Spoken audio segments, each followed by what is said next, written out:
One of the things you'll notice, the people that read this book will see throughout it, you'll learn about central banking, and there's always war mentioned, and often those two are mentioned together throughout American history. Unfortunately, can you talk about how cronyism? Let's see, maybe how I'll reverse this: how war can positively affect cronyism. Yeah, so war is a very important driver of cronyism, and I argue that when it comes to the early the wars in early American history, the War of 1812 and the Mexican War, those were huge drivers of cronyism because they led to large spikes in power, right? The government taking over the economy to commandeer the war effort, et cetera, and that led to various forms of cronyism. So the War of 1812, as I argue my book, was actually driven by a motivation from Jefferson and other Republicans, unfortunately, at this time, to take over Canada and Florida. They wanted to continue to expand the empire. So this meant they wanted to snatch British Canada in the north and Spanish Florida in the south, which was at the time allied with Britain.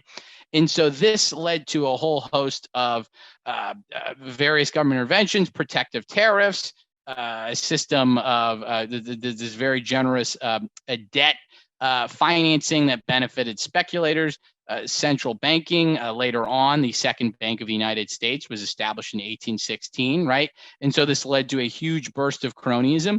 The Mexican War was a war driven by conquest. We simply wanted California because we wanted ports on the western coast so we could start to then dominate Asia in China. We wanted a natural outlet for China. It's no coincidence that after we got California, you then start to see a transcontinental railroad movement.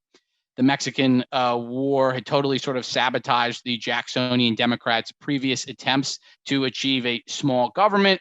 You saw debt financing explode, and the various bankers and debt speculators basically benefited from the arrangement.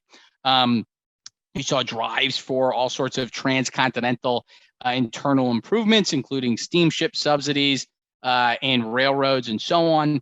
And it was both of these wars caused very hard, a lot of damage to the general the reform movements against cronyism.